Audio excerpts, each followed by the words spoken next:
Here we are again with psychologist Peter Miller. I'm Guy McPherson. We're on the Nature Bats Last YouTube channel, and today we're going to talk about what we're going to talk about later with a little bit of an introduction. So, Peter, do you want to start us off with that introduction? Oh, and before you do that, please mention your course because it's been a few weeks since we had that conversation.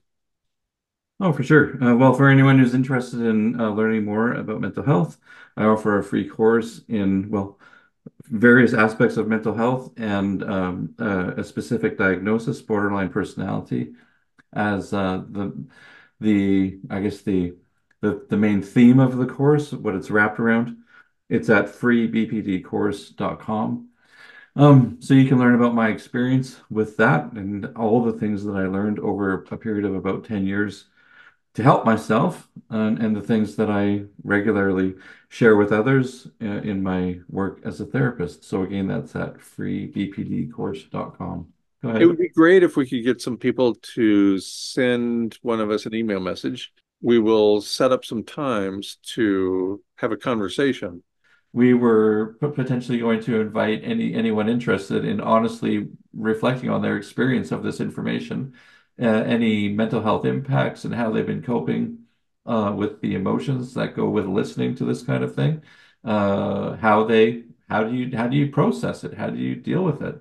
Um, are you alone? Are you a black sheep amongst others in your midst? That kind of thing. That's not an easy part of this either. I mean, pretty much everyone I know knows that I'm interested in this and that I'm a regular I interact regularly with Guy, and I think I'm pretty much mocked for it, for even having thinking this there's any truth to this, any truth at all. Even though I say like Guy doesn't actually he doesn't do the research. He collects the research of others and he tries to put the pieces together and make connections. And even the people that he refers to reject him, which is odd. Yeah. Like It, so I it, mean, yeah. Go it ahead. would be great if we could get some people to send one of us an email message. And then we're going to talk with people, not just you and me. At least that's the idea over the course of the next few months, at least. So why don't you Hmm. wander down that road? Well, I know this can be a challenging subject area, and when I first read Guy's book Going Dark, I was very intrigued, but at the same time, I was emotionally impacted. I had a whole range of thoughts, and I mean, I was lucky enough to be able to talk to Guy about a lot of the things I was thinking about, and for him to be generous enough to take the time to explain lots of things to me that were didn't easily come to my understanding. But even after you do have a good understanding of the subject matter, that you can still be left with, I think, a lot of kind of like psychological, emotional dilemmas. Like, how do I deal with this information? How do I proceed with life? How do I stay centered and stable? How do I think about myself? How do I think about the world? How do I think about my fellow man, person, woman, whatever, and so that I can um, stay sane, really. And not be doing things that are really unhelpful, ineffective, harmful. How can I take care of myself? How can I absorb and integrate this information into my mind and into my everyday life? So, I mean, I think in my experience in going through several interviews with Guy and alongside my own personal challenges, it's taken a long time to get to a point where I'm like, okay, I can live with this information. I can handle these emotions. Um, I can still live my ordinary life and not be reactive and not be scapegoating or blaming people who bring this information who brought this information to me. Because it's very easy just to kind of get into blaming and scapegoating. And I know, Guy, you've been on the receiving end of that endlessly. for many years, and it's had tremendous impact and consequences on your life when you're only honestly trying to relay what you're seeing in the scientific literature and what any really honest and reasonable scientist would do. You're saying this is how the dots seem to connect, and this is where it seems that we are headed. Um, you're just trying to say what you're just trying to call a spade and say the things that people who are influenced maybe by their career or their paycheck are afraid to say because it could have consequences on their life. And that's one of the reasons, I mean, I remain very interested in you as an individual and the work that you've done, because you're like a person who will continue to say what needs to be said. And whereas I think, and as a psychologist too, I mean, I've seen this in people in general. I think there's an urge to kind of live dishonestly, to live a lie, to protect privilege, and also because we could be afraid of just change in general. And I'm no better, I'm no different than I think most humans.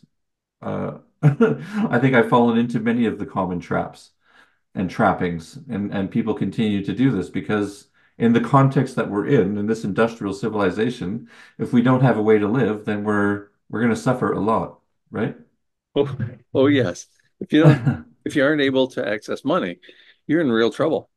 I mean, all of industrial civilization is built on people working for money and exchanging that fiat currency, which has value because we say it does, for privilege, in addition to the ability to eat, heat, and cool our houses, and those things that keep us alive.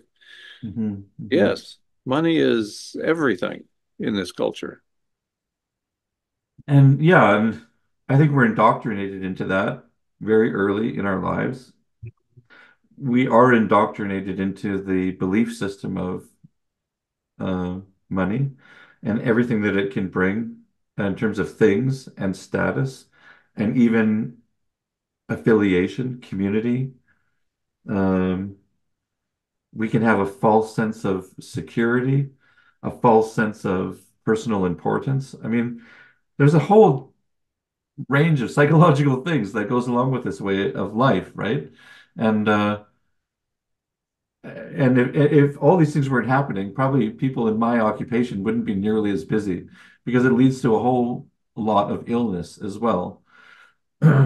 And a big part of that illness is because we're so wrapped up in that way of life and we prioritize it so extremely that we miss out on understanding how to take care of ourselves. We don't allocate time to taking care of ourselves sufficiently on a day-to-day basis because, like you said, money is king, money is God, and if we aren't striving for that, then I think the fear is we're going to lose everything. Um, Right. well, and we are in a perpetual debt system too, right? So all of us need to go into debt for cars and houses and schooling and then we have to continue paying off this debt. If we're not going into debt and paying off debt, then we're not a good participant, right? I can remember my mom saying when I was very young, so I was maybe 4 years old. This is one of my first memories. My mom saying, if your dad makes $6,000 a year, we'll be set. Can you even imagine? I mean, Wow, that's that what would be nice. inflation, That would sure be nice. isn't that amazing? That's what inflation has done, right? Nobody can get by on $6,000 a year these days. No, that's an absurdity, really. And well, Yeah, even when I was starting my schooling, I thought, okay, if I can earn this much, then everything will be okay. And then like every year of my life, it was just never okay. It's like we need more, we need more, we need more. right. Like it's never enough, really. I was awarded this, what's called the State of Idaho scholarship by the state of Idaho. You had to go to one of the three public schools, public colleges, and in exchange, you got $1,500 a year. So that's Mm. $6,000 for the entire course, for the entirety of your college career. Can you imagine? That was in the late 70s, early 80s. And for my mom and dad, it was $6,000 a year when I was like the early 60s, and then late 70s, early 80s, it's $6,000 to pay my way through college. And now $6,000 will barely get you a hamburger at the local hamburger shop. I mean, it's insane. So yes, we're under this perpetual demand to be able to acquire more money to pay for the whatever things cost. I mean, and inflation is even looked at as kind of a normal part of the process, right? Absolutely. If the inflation isn't running between 2 and 3%, there's something wrong. That's what the economists say. Hmm. And if it drops Hmm. below that, we're in a recession. If it drops below zero, then we're in a depression.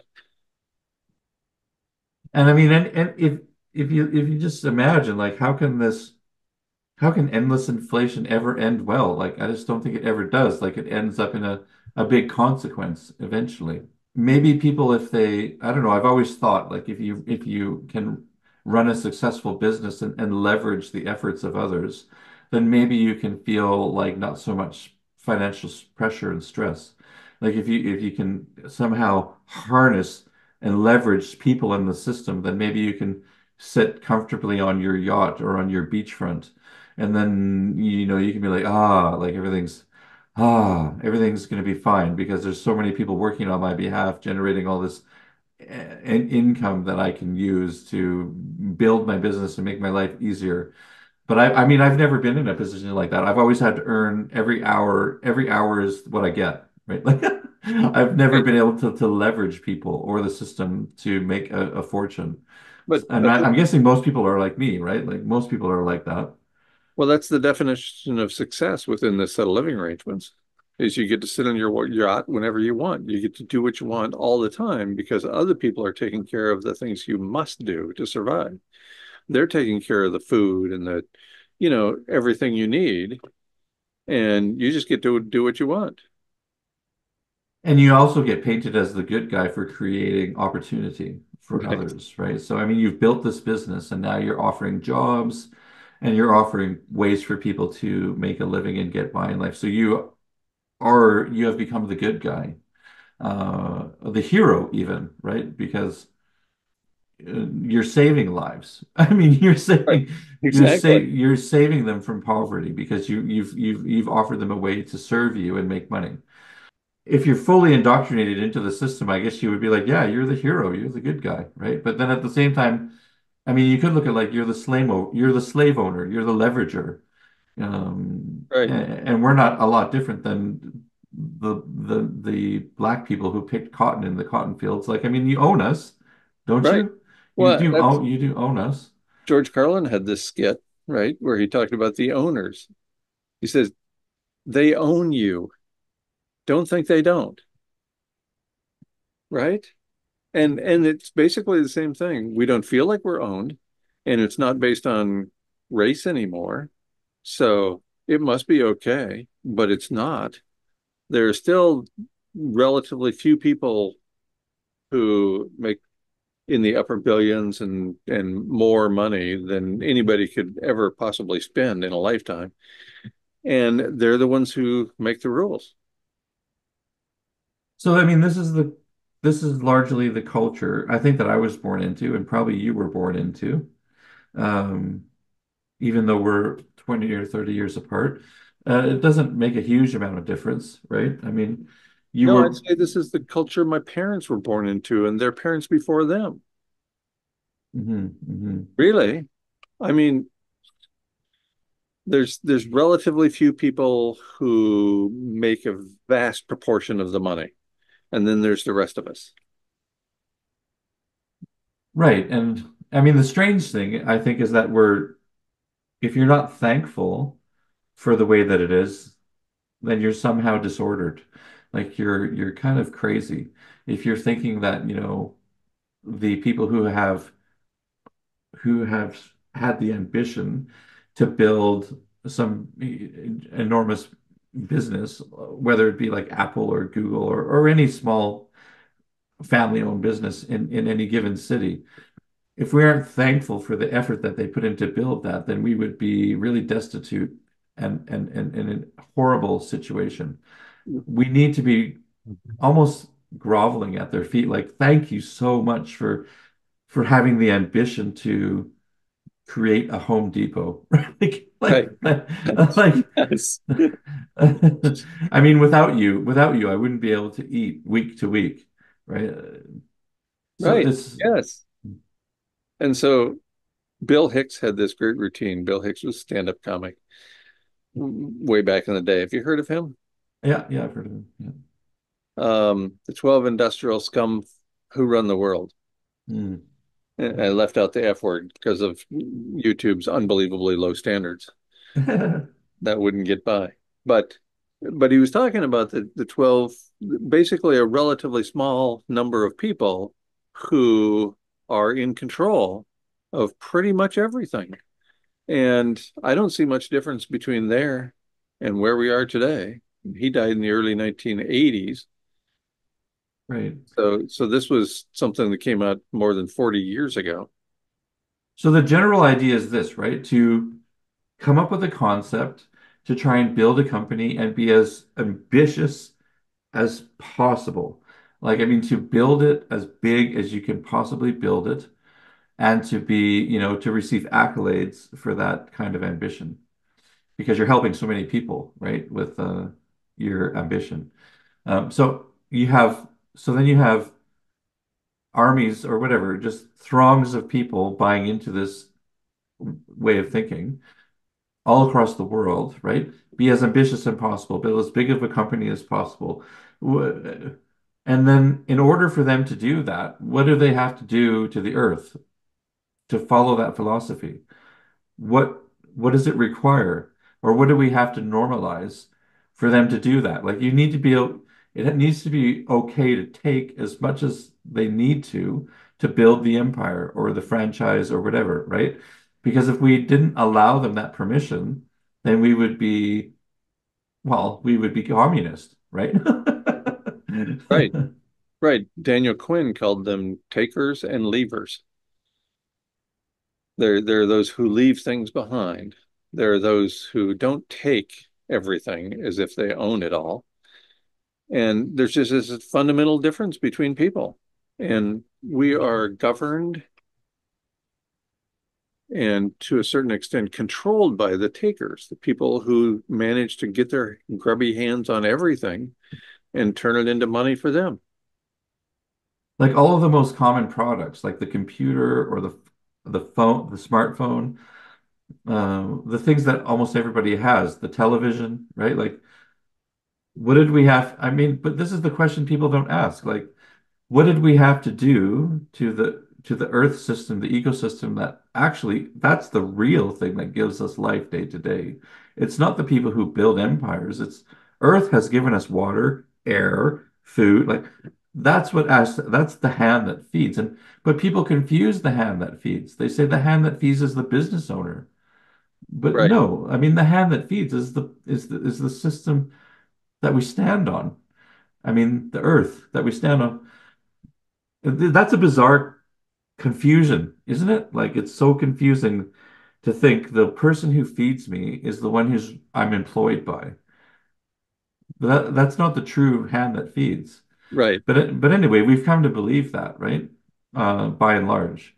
But I guess my question is, what is the actual cost that we don't talk about for making thousands or millions or billions of products that are used worldwide every day, and not just like one or two, but like I mean, if you go through the Amazon catalog, how many how many millions and thousands billion of products that are mass produced? What does it do to where do they get all the materials? Like, Well, all that stuff has to come from somewhere, right? I think we all know that. I think we all know that this pen didn't just show up as if by some miracle, right? It had to be manufactured. It had to be and it's plastic, of course, which is oil. So it takes oil and other elements to make this thing. And what's the most important thing about this and every other thing in this set of living arrangements, it has to have a short lifespan. Right. So you So have to that, buy it again. Yeah. yeah, so they have to buy another one of these next month or next year. Always, always buy. So many of these products, including computers, have a dead switch built into them. A friend of mine took his laptop to the computer place and they told him he took it to the dealer. I don't remember what dealer it was. It doesn't really matter. And they said, there's nothing that can be done. You just have to buy another one. So he went to some individual person working out of his garage, right? So somebody who has been at this for a while, so he knows how to deal with all these computers. And he says, "Oh yeah, that happens all the time. Here, let me get into it." And he opens up, and he says there's a switch in there, and when the computer has been running for a certain number of hours or for a certain length of time, the switch goes off. You can't use it anymore. Oh, I didn't know It's about built-in that. obsolescence. It's beyond built-in obsolescence. It's built-in destruction. So when it gets to a certain number of hours, you're just done. He said, fortunately for you, I know how to hit this switch. And he just pushed a little switch with a little tiny tool, and then Uh-huh. it's good again. Well, and I guess that's so for some machines, that would be a part of the obsolescence. And I mean, I always looked at it in terms of like when Apple stops updating their product, then it's obsolete, right? Right, So certain generations of the phone are still in circulation, and then right, the other ones are useless, basically, or you just can't get updates for them anymore, which probably means they won't, a lot of the apps won't work anymore. right. Yeah. Absolutely. And of course, almost everybody at least everybody in the first world has a cell phone, right? So if you Yeah. if you can make those have a limited lifespan, that's that's guaranteed billions because everybody's going to buy another one. Everybody feels like they have to have it, just like you had to have a house and you had to have a car and you had to have all these other things. You have to have your phone, right? I mean, that's what people think. It certainly seems that way. And we can easily, I guess, get indoctrinated into that is that those are essentials, almost like air and water. Right. You can't live without it in the way that we're living now. And yeah, oh no, I think people are thoroughly convinced, and I'm probably one of them. If I didn't have the smartphone, then I couldn't make everything else work because it's the whatever it's the synapse to all so many different things that I do: music, education, banking, right? Like entertainment, communication. Like it's the big synapse, I guess you want to call if you want to call it that. So, Um, speaking of cell phones, I have this friend. He doesn't have a phone, no phone, any kind. He house sits to get by, right? He just goes from house to house, lives at somebody else's house, and so on. And he sent me a number. Somebody he knew figured out how to turn his computer into a phone. So he has this laptop computer and he can use it as a phone. So I called him to see if it worked. He said, I didn't recognize that number, so I didn't pick up. yeah, people often do Course that. you didn't recognize the number because haven't had a phone for 15 years. It could have been anybody calling, you wouldn't have known. Right. Some people are pretty resistant actually, and my father has been one. He's never owned a smartphone. He's never even owned a personal computer, and he's 84 years old now. But he's been resistant for at least since 1990, when everything started kind of coming on board, being mainstream. He's Right. always said no, which I find quite admirable actually.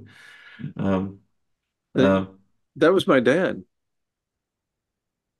mm, From the time he was in his 40s. He didn't yeah, want anything to do with any of that stuff. right, Well, that was a different world then, obviously, right? So this was in the 70s or through the 70s and into the early 80s. And you could survive without having a telephone and a laptop and blah blah blah, right? To a much greater extent than you can today. right. So we were just reflecting on the larger perspective and the kind of the industrial philosophy that probably most people, at least in the last 50 to 100 years, have probably bought into as being the normal or the only way to live life. And also being short-sighted about the larger consequences environmentally to that philosophy, that way of living. Maybe convincing themselves that we can get away with this if we only recycle and reuse materials. I should probably get your short input on that. So people might say, yes, like we've become so adept at recycling and I don't know, using reusing materials that we're no longer, having a big impact on the earth. What would you say about that? I'd say that's great, but it's not exactly going to save the world. You know, when I was a kid, I heard this all the time: reduce, reuse, recycle, in that order. Reduce, reuse, recycle. If you reduce what you use and you reuse a lot of things, then you don't have to recycle. Your environmental impact is so low that recycling is irrelevant. So what did we do as a society? We turned recycling into a money-making business. The other two, we just ignore those because as part of our must go faster, must have more mentality within industrial civilization, we don't worry about reducing and reusing anymore. There's no money in that. So if there is an impact, it's not very significant. And maybe it's only something that we do to prop up our sense of or reduce our sense of accountability. Like, oh, I've done the recycling program. I took things to the proper areas of the dump, and And and they will that's get that's reused. then that's great, right? I recycle. And there's an incentive here for recycling in that recycling is free and it costs money to throw trash away. So we're careful to sort and we also compost as much as we can, all that. And it's all great. But is that going to save the world? No, no, we are far beyond that single issue, like every other single issue being required to save us. Right? I hear all the time that everybody needs to go vegan. Okay, fine. Say you can convince 5% of the people on the planet to go vegan, which I doubt. Then is that going to make a huge difference? Is that going to, quote, save the world? We're in the midst of abrupt, irreversible climate change. There is no fixing that. It's abrupt, it's irreversible. There's nothing to be done about that, folks. I don't care if you eat vegan and recycle your little heart out. We're still screwed. And I guess I would just throw in there, like every time I hear guys say abrupt irreversible, I feel a wave of sadness go over me. Like it's just this wave or almost feeling defeat.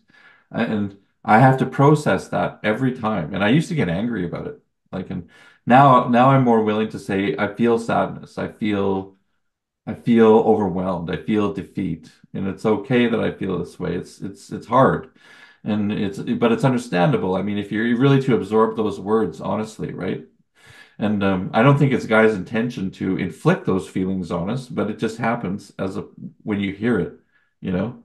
Right. Um, Right. So from now on, instead of saying abrupt, irreversible climate change, I should just say great wave of sadness.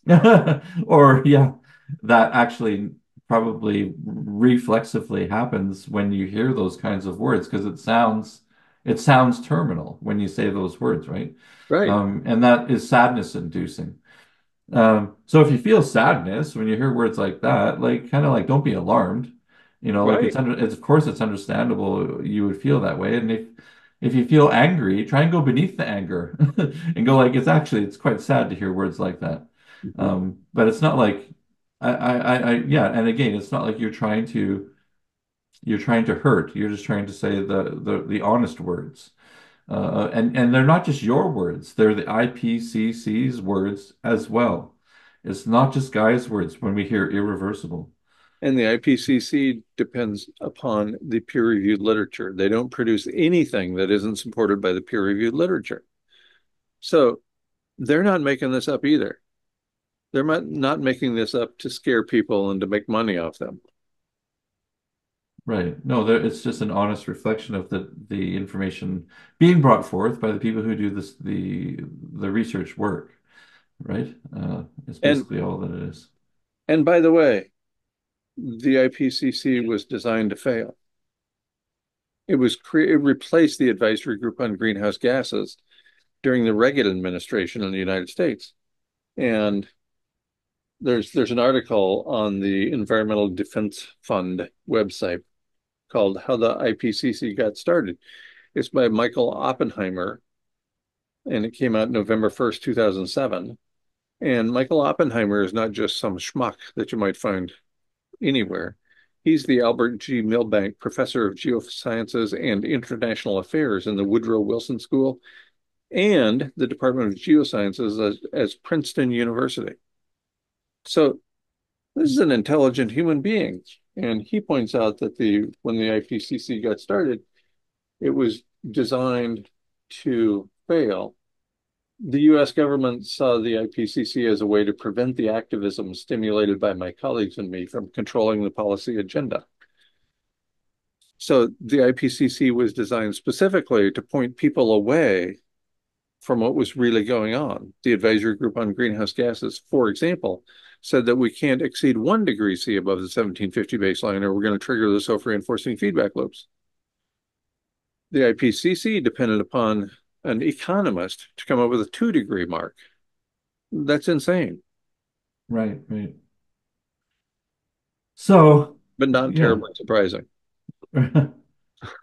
So it's good to put these things in perspective. I mean, it always seems like there's some type of corruption involved in any honest information, any honest pursuit of information. I don't know, there's some kind of corruption. You have to be aware, I guess, right? Well, we go back again to money. Uh, it's all about the money and the people who have the money and what information they want released and what they don't want released. Right. Okay. And that brings over me a terrible wave of sadness that Hmm. it's that the money controls this situation and the people to such a large extent. Money is just something we made up. Right. Talk about something that's not real. They don't call it fiat currency for no good reason. Hmm. This is the funny aside, but I did a little chat GPT inquiry on the amount of money in circulation and the amount of debt that the world is in. I think it's that they said the amount of debt that the world is in is like 300 trillion. And the amount of currency, be it both physical paper money and the digital numbers on the screen, is about 100 trillion. So, so even the fake money can't pay off the debt. Right. I can't remember. This is one of these finance guys, and somewhere in New York, I can't ever remember his name. And he used to say all the time, money, it's not worth the paper it's not printed on. Right. Because it's not even printed on Mm. paper. Most of it is just Mm. digits. So, I mean, if you think about these things, like, okay, you think about the industrial civilization philosophy and sort of the must go faster, kind of ignore the consequences of your ambitions. This is the industrial philosophy that most of us listening have been indoctrinated into. And and if you can't kind of harness or master that system, people actually, I think, label themselves as a loser. Like, I'm a loser if I can't align and conform to something crazy. I'm a loser. Right. Right? If I can't make enough money to go out to eat 3 nights a week, then I'm a loser. If I can't make enough Right. money to pay for my mortgage and the improvements I want to make on my home, then I'm a loser. If I can't afford to travel to Europe every year to visit people, then I'm a loser. Of course. Yeah. Yeah. Well, it's a pretty basic, I think, um, collection of things that if you don't have, you're a loser. I mean, it'd be interesting to get people's feedback on this. I think I always thought if I don't have a house, if I don't have cars, if I don't have a career, and if I don't have a way to take vacations, then I'm a loser. Right? Um, and what would actually make me a real winner is if I ran a business and I could leverage lots of people to that would they would make me money, and then I would be the hero because I helped them make a living. Then I'm the hero because I harnessed the system to such an extent that I actually made it possible for them to live, right? Like, so, Right. That makes you the so, billionaire. right, yeah, yeah. You're the hand that feed. Yeah. You become the hand that feeds in place of the real one, which is Earth. So you become the quote unquote hand that feeds. So okay, I guess where I was going with this. So if you have millions of people across the earth buying into this industrial philosophy and being short-sighted about all the consequences about the way they follow this philosophy, what it actually does to the hand that feeds us, which is the earth. So you remain ignorant and short-sighted of what it actually does, and you have millions of people doing this. Uh, I think this is where, when I first grabbed your book Going Dark, I was like, okay, I think he's actually saying some of the things that this collective way of being, he's actually reporting the real consequences. Um, so, I mean, I first made acquaintance with you in about 2019. Where are we at now in 2024? I guess I would just like to say, are things relatively the same? Have they worsened much? Where is the Arctic at now compared to before? Like, what would you say about that? Couple of interesting questions. Where are we now in general? I think there is broader acceptance that things are not going well from the planetary perspective. The living planet is taking a beating. It's widely accepted now that we are in the midst of a mass extinction event. And that was not the case 5 years ago. I don't think there were there were very few people reporting at the time that we were in the midst of a mass extinction event. Now, E.O. Wilson did that in a book of his that was published in 1992. So that was well hidden for a long time because this is really important.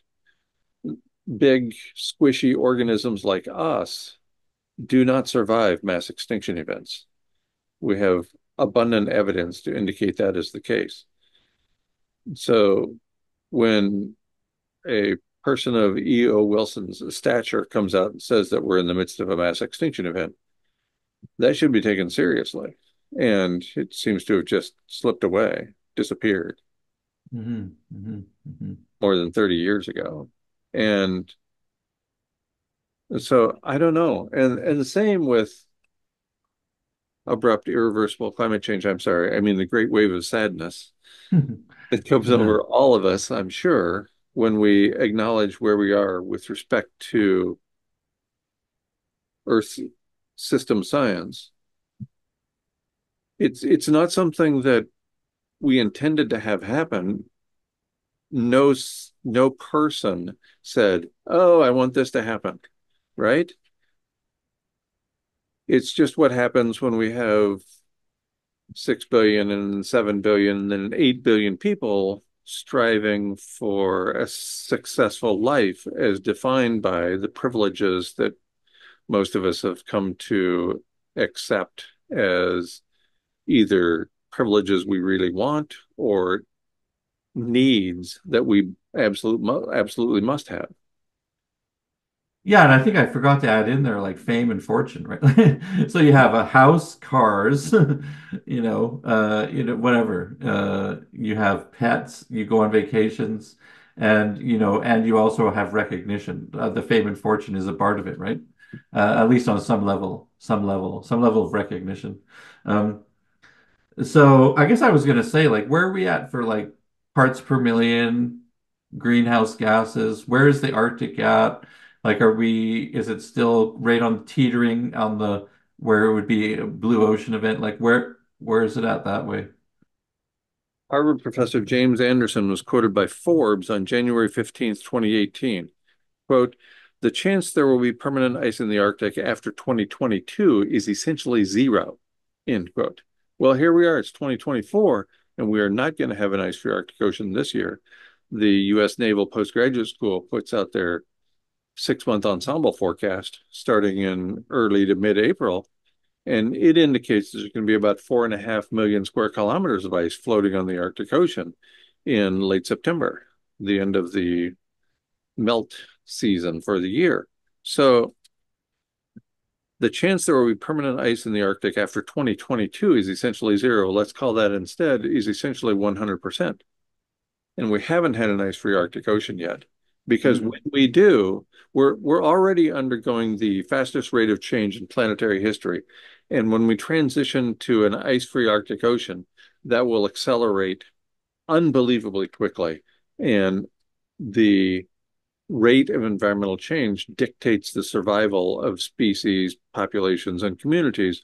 So when we get to that point, and we know a few months in advance that that's coming, then that's when we and probably all life on Earth are headed for extinction, unfortunately. I was just looking as you were mentioning all that at the area of ocean with at least 15% sea ice. Uh, it's still low. It's above the dotted line just barely right Right, now. right. And we've lost an enormous amount since records began. The satellite was put up there in 1979. So the ice is much thinner than it was in 1979 and the early 1980s. Hmm. And there's considerably less of it than there was then. So I think we've been quite fortunate to have avoided a blue ocean event so far. And I can only attribute that to the natural variability that's in the system. Yeah, it's like the dot, the line, the like the investment graph, except for with environment and extinction, it goes the other way, right? Like, Exactly. Right. but it still kind of wobbles, right? It wobbles Yes. like that. Yeah. Yes, absolutely. And so, one more thing over which we have no control, and we just have to accept. I don't know of anybody who is being taken seriously that has any sort of plan for increasing the amount of ice floating on the Arctic Ocean.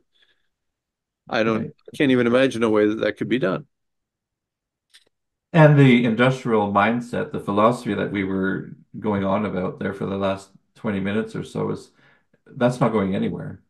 I mean, the way we're indoctrinated into the system and what constitutes a winner or a loser is not going to change. In fact, it'll maybe even just get more solidified and more extremist as the maybe the politics of America proceeds this fall. Right. Must go faster, must have more. Well, we uh, where do you see the politics going this fall? Do you see it being more on the right wing of things, or I don't know, where do you Oh see it? yeah. You know, in my lifetime, this country has shifted so far to the right that it's unbelievable, really. We were talking today a fair bit about ignoring the consequences. So when people have great ambitions, they're not totally honest about all the consequences of those ambitions. Um, like, yeah, like when the cigarette companies first came out, they hid all the health consequences, right? And then over the years, I guess as more they were held more criminally liable, they had to put pictures on the packages of what it actually does to your lungs.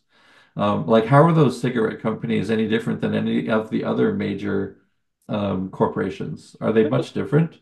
No, the fossil fuel companies are following the script that was written by the tobacco companies. Maybe like, maybe when we're like right at the edge of our opportunity for life, they will finally say these are the real consequences of our ambitions, and maybe we'll get a picture of it on a package.